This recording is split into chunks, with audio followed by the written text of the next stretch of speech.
Everyone, कैसे हैं आप सब। उम्मीद करती हूँ आप सब अच्छी होंगी। एंड आज का जो टॉपिक है, आज हम डिस्कस करने वाले हैं हार्मोन के ऊपर में कि अगर हमारी बॉडी में हार्मोन सही तरीके से जनरेट नहीं होता है तो हमें क्या क्या प्रॉब्लम हो सकती है, प्रेगनेंसी क्यों नहीं अचीव होती है, सब कुछ ठीक होने के बावजूद, हर तरह की मेडिसिन लेने के बावजूद, योगा डाइट फॉलो करने के बावजूद भी प्रेगनेंसी क्यों नहीं होती है, ओव्यूलेशन पीरियड के समय में हमें ऐसा क्या इनटेक करना चाहिए, ल्यूटेल फेज में हमको क्या खाना चाहिए। आज हम बहुत सारी चीजों पे डिस्कस करने वाले हैं। तो जो भी मेरे चैनल पर आए हैं वो प्लीज वीडियो को पूरा देखिएगा। अगर आपको वीडियो अच्छा लगे तो प्लीज लाइक, सब्सक्राइब और शेयर जरूर कीजिएगा। तो ऐसा करते हैं हम अपने वीडियो को हाँ, तो गाइस, सबसे पहले हम एक चीज समझते हैं कि जो 1 मंथ का समय होता है इसमें 4 फेज आते हैं। मेंस्ट्रुअल फेज, सेकेंड होता है फॉलिकल फेज, थर्ड होता है ovulation period phase and fourth and last होता है ल्यूटेल फेज। ये चारों फेज में हमको किस तरह का खाना खाना चाहिए, किस तरह की डाइट, किस तरह का योगा लेना चाहिए, और ये चारों पीरियड में कौन सा हार्मोन जनरेट होता है और हमारी बॉडी को सबसे ज्यादा किस हार्मोन की जरूरत होती है और कौन सा हार्मोन ज्यादा हो जाने पर हमारी बॉडी को नुकसान करता है। तो आज हम पूरी तरीके से हार्मोन्स को समझेंगे। अगर आप हार्मोन्स को समझ जाओगे तो आपके लिए आपकी प्रेगनेंसी को प्रिडिक्ट कर पाना बहुत ही आसान होगा। और ये स्टार्ट करेंगे वो लॉजिक के ऊपर बात करेंगे और हम अपने बॉडी के एल्गोरिदम को समझेंगे कि हमारी बॉडी का एल्गोरिदम है क्या। 1 महीने का जो वक्त होता है इसमें जो मेंस्ट्रुअल पीरियड होता है, यानी जो हमारे माहवारी का 5 डेज होता है, 1 से 5 दिन का हम समय इसको मान लेते हैं। फिर 1 से लेके 14 दिन का जो समय होता है वो फॉलिकल फेज होता है। ये जो 1 से 14 दिन का बोल रही हूँ, इसी में 5 डेज आपका मेंस्ट्रुअल साइकिल का पीरियड होता है। 14 से लेके 19वें दिन तक का जो समय होता है इसको हम ओव्यूलेशन पीरियड बोलते हैं। और 19वें से लेके 28वें दिन तक का पीरियड जो होता है वो ल्यूटेल फेज होता है। ये चारों फेज जो है हर एक महिला के साथ होता है, हर एक महिला के अंदर होता है। और हम अगर इन चारों को अच्छी तरीके से प्रिडिक्ट कर ले तो हमारे लिए हमारी प्रेगनेंसी को या हमारी प्रॉब्लम को समझ पाना बहुत ही आसान हो जाएगा। तो सबसे पहले हम बात करते हैं प्रोजेस्टेरोन हार्मोन की। प्रोजेस्टेरोन हार्मोन का हमारी बॉडी में क्या काम होता है, ये कहाँ से जनरेट होता है। तो प्रोजेस्टेरोन जो हार्मोन होता है ये फीमेल के अंदर अगर जनरेट नहीं होगा सही तरीके से तो एक महिला जो है वो गर्भ धारण नहीं कर सकती है। तो प्रोजेस्टेरोन हार्मोन का रोल होता है एक महिला को गर्भ धारण के लिए तैयार करना। अंडा जब बनता है, अंडा जब पीरियड के दूसरे भाग में कार्पस ल्यूटियम से जारी होता है, यदि अंडा निषेचित हो जाता है तो यह महिला के शरीर को गर्भ धारण के लिए तैयार करता है। तो प्रोजेस्टेरोन हार्मोन जो है उस वक्त से आपकी बॉडी में बनना चालू होता है। बात करते हैं फॉलिकल पीरियड की कि फॉलिकुलर पीरियड में हमारी बॉडी में कौन कौन सा हार्मोन बनता है। आपको बोला 1 से लेके 14 तारीख तक का जो समय होता है वो फॉलिकुलर पीरियड होता है और उसी में हमारी माहवारी का भी समय होता है। तो उस टाइम पे जो है एस्ट्रोजन और प्रोजेस्टेरोन दोनों हार्मोन का स्तर काफी नीचे होता है और ये तैयार कर रही होती है हमारी बॉडी को पीरियड्स के लिए। वो कैसे? क्योंकि पीरियड्स में ये क्या करती है कि गर्भाशय की मोटी परत की ऊपरी परतें टूट जाती है, ठीक है, और ये झड़ने लगती है जिससे कि हमारा रक्त स्राव शुरू हो जाता है, स्टार्ट हो जाता है। और इस समय फॉलिकल स्टिमुलेटिंग हार्मोन का स्तर बढ़ जाता है, यानी हमारी बॉडी में एफएसएच की जो मात्रा है वो बढ़ जाती है और यह अंडाशय में कई फॉलिकल के विकास को उत्तेजित करता है, यानी बढ़ाता है। एस्ट्रोजन हार्मोन की हमारी बॉडी में क्या रोल है? इसे सेक्स हार्मोन भी कहा जाता है। एस्ट्रोजन हार्मोन को फीमेल हार्मोन और मेल हार्मोन के नाम से भी जाना जाता है। ये हार्मोन यौन प्रक्रिया के लिए काफी जरूरी मानी जाती है, यानी सेक्स के लिए काफी जरूरी मानी जाती है। महिलाओं के शरीर में अगर एस्ट्रोजन हार्मोन की मात्रा बढ़ जाती है तो क्या होता है? तो हमें कैंसर हो सकता है, एंडोमेट्रियोसिस की प्रॉब्लम हमें उस वक्त होने लगती है और साथ ही साथ हमें पीसीओएस की समस्या हो जाती है। तो एस्ट्रोजन हार्मोन जो है हमारी बॉडी में लेवल बढ़ना ज्यादा नहीं चाहिए। अगर आपको लेवल बढ़ रहा है तो दैट मीन्स आपको ये 3 तरह की प्रॉब्लम हो सकती है भविष्य में। एस्ट्रोजन हार्मोन का लेवल बढ़ने पर पीरियड ना आना, अगर आपको पीरियड्स की प्रॉब्लम है तो आपको पीरियड नहीं आएगा, आपको लो सेक्स ड्राइव, आपको सेक्स करने का बिल्कुल मन नहीं करेगा, आपको एकदम इच्छा नहीं होगी सेक्स करने की, एंड हेयर लॉस की समस्या होगी, हेडेक होगा, आपको सर दर्द हमेशा बना रहेगा आपका। एंड ऐसे में शरीर में एस्ट्रोजन हार्मोन के लेवल को बैलेंस करने के लिए जरूरी है कि आप अपने खान पान का ध्यान रखें। बहुत सारी चीजें, स्पेशली हार्मोन इम्बैलेंस की जो समस्या है, इसको डाइट और एक्सरसाइज से ठीक किया जा सकता है। अगर आप बोलोगे तो इसके ऊपर मैं कंप्लीट वीडियो बनाऊंगी डाइट और एक्सरसाइज की। आपको ये जितने सिम्टम मैंने बताए हैं उससे अगर आपके सिम्टम्स मैच कर रहे हैं तो आपको क्या नहीं खाना है, तत्काल इन चीजों को खाना आप बंद कर दीजिए या कम कर दीजिए। अगर आपको बहुत पसंद है तो भी आप इसको कम करिए। रेड मीट और प्रोसेस्ड फूड, जितनी भी प्रोसेस्ड फूड आती है और रेड मीट आता है उसको आपको इसको खाना बंद करना होगा तुरंत, ये क्योंकि ये एस्ट्रोजन हार्मोन की मात्रा को आपकी बॉडी में बढ़ाती है। ब्रेस्ट कैंसर होने का खतरा बन जाएगा, आपको पीसीओएस होने की खतरा बन जाएगा, तो इसीलिए आप रेड मीट और प्रोसेस्ड फूड बिल्कुल भी ना खाएं।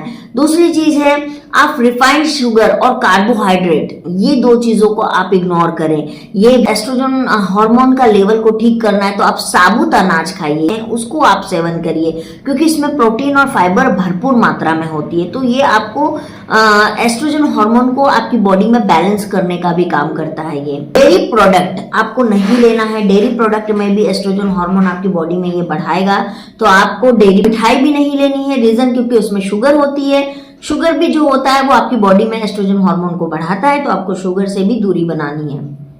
कॉफी, अगर आप कॉफी बहुत ज्यादा पीते हैं या शराब ज्यादा लेते हैं तो आपको इससे भी दूरी बनानी है, प्रॉब्लम हो सकती है, और उसका बचाव कैसे करना ये भी मैंने आपको आज बताया है। अब हम बात करते हैं प्रोजेस्टेरोन हार्मोन की। प्रोजेस्टेरोन अगर हार्मोन आपकी बॉडी में जो सबसे ज्यादा बढ़ता है वो बढ़ता है ल्यूटियल फेज में। ल्यूटियल फेज के मिड में आपको प्रोजेस्टेरोन हार्मोन आपकी बॉडी में बहुत ज्यादा बढ़ता है, क्योंकि अंडा जब बनता है, अंडा जब निषेचित होता है उस वक्त भी प्रोजेस्टेरोन हार्मोन आपकी बॉडी में बनता है, जो कि गर्भ धारण करने में मदद करता है। और ल्यूटियल फेज में वो इम्प्लांटेशन तक होने तक आपकी बॉडी में प्रोजेस्टेरोन हार्मोन बढ़ा हुआ होना ही चाहिए, तभी आपको गर्भ धारण होता है। तो प्रोजेस्टेरोन हार्मोन का सबसे बड़ा रोल होता है एक फीमेल बॉडी में। अब प्रोजेस्टेरोन हार्मोन अगर आपकी बॉडी में कम होगा, यानी प्रोजेस्टेरोन हार्मोन की कमी होगी, तो आपको क्या क्या शिकायत हो सकती है। आपको टाइम पर नहीं आएगा, और साथ ही साथ आपका मूड स्विंग होगा, मूड स्विंग आपको बहुत ज्यादा होगा, चिड़चिड़ापन आएगा, इस तरह के आपके अंदर में प्रॉब्लम्स आने चालू हो जाएगी। आपको हेडेक होगा, नींद नहीं आएगी, आपका वजन बहुत तेजी से बढ़ेगा। इंपॉर्टेंट, आपको गर्भधारण नहीं होगी। तो प्रोजेस्टेरोन हार्मोन जो है आपकी बॉडी में संतुलित मात्रा में बढ़ना बहुत ज्यादा जरूरी है। इसका मतलब क्या है कि एस्ट्रोजन और प्रोजेस्टेरोन दोनों हार्मोन आपकी बॉडी में इक्वलिटी यानी बैलेंसिंग में होना बहुत जरूरी है, क्योंकि दोनों हार्मोन में कोई भी ऊपर नीचे हुआ तो आपकी बॉडी जो है वो प्रॉब्लम क्रिएट करना चालू कर देती है। तो आपको ये चीज का ध्यान रखना है। अब आपको अगर ये पता लगाना है कि आपके बॉडी में हार्मोन बैलेंसिंग में है या नहीं है, तो आपको जो सिम्टम्स मैंने बताए हैं आप उससे भी पता लगा सकते हो। और अगर आपको सिम्टम्स से नहीं पता लगेगा तो आप एक काम कर सकते हो, आप टेस्ट करवा सकते हो, सेक्स हार्मोन टेस्ट। ये चल जाता है और इससे ये प्रेडिक्ट किया जा सकता है हार्मोन कितना अनबैलेंस्ड है, इसको बैलेंस करने के लिए कौन सी मेडिसिन चलानी पड़ेगी। एंड मेडिसिन के बाद में आपकी जो भी प्रॉब्लम आपके अंदर में है वो ठीक होने के बाद में आप आसानी से गर्भ धारण कर लोगे। क्योंकि जैसे कि मैंने बताया कि जितनी भी समस्या होती है, चाहे वो फाइब्रॉइड्स हो, एंडोमेट्रियोसिस हो, पीरियड्स ना आना हो, सेक्स की इच्छा नहीं करनी हो, तो ये सारी जो चीजें हैं इसको आप बिल्कुल भी इग्नोर मत कीजिए, ध्यान दीजिए, आपके पार्टनर पर भी ध्यान दीजिए। और एक चीज होती है फीमेल इनफर्टिलिटी, मेल इनफर्टिलिटी का, क्योंकि बहुत बार क्या होता है ना कि फीमेल के अंदर प्रॉब्लम नहीं होती है, मेल के अंदर प्रॉब्लम होती है, बट फीमेल अपना ट्रीटमेंट करवा रही होती है। तो एक चीज मैं जरूर बोलूंगी कि अगर आप बेबी प्लान कर रहे हैं तो आप दोनों अपना ट्रीटमेंट करवाइए। ओव्यूलेशन की, ओव्यूलेशन एक मिथ बना हुआ है कि बहुत लोग बोलते हैं, मेरे पास भी बहुत सारे कमेंट्स आते हैं कि मैम ओव्यूलेशन के टाइम में क्या खाना है, कैसे खाना है, हमको क्या क्या प्रिकॉशन रखना है, आप ये चीजें हमको बताइए। तो मैं एक बार बता दूं कि बेसिक प्रिकॉशन जैसी कोई चीज नहीं होती है। अगर आपको ओव्यूलेशन हो रहा है तो जैसे कि मैंने आपको बताया कि आपको 14वें दिन 14 डेज उसे लेके आपको 19 डेज का ये आपका ओव्यूलेशन का टाइम होता है। ये 28 दिन की साइकिल की बात कर रही हूँ। अगर किसी की साइकिल 35 दिन की है तो वो उस हिसाब से कैलकुलेट कर सकती हैं इसको। तो ओवुलेशन टाइम में आपको सबसे पहले योनि से जो है वो वाइट डिस्चार्ज बिल्कुल ट्रांसपेरेंसी टाइप का होगा। पहला चीज है आपको यूट्रस के थोड़े ऊपर राइट एंड लेफ्ट ओवरी में आपको पेन हो सकता है, ऐंठन हो सकती है, ब्लोटिंग हो सकती है, ये सारी चीजें होती है ओवुलेशन के समय में। एंड अगर आपको ये सारे सिम्टम्स नहीं पकड़ सकते तो आप किट से भी आप टेस्ट कर सकते हो, जिससे कि आपको डबल लाइन आए, दैट मीन्स कि आपका ओवुलेशन हो गया है, हो रहा है या होने वाला है। और अगर आपको सिंगल लाइन आई है तो दैट मीन्स कि आपको अभी ओवुलेशन नहीं हुआ है। बिल्कुल प्रेगनेंसी टेस्ट किट जैसा होता ही है वो, आप उससे भी टेस्ट करके पता लगा सकते हैं। अब बात करते हैं कि ओवुलेशन के समय में हमको क्या खाना चाहिए और क्या नहीं खाना चाहिए। ये बहुत इंपॉर्टेंट क्वेश्चन है। बोला कि प्रोटीन, फाइबर और कार्ब्स भी, फैट भी, ये सारी चीजें हमारी बॉडी के लिए बहुत ज्यादा जरूरी है।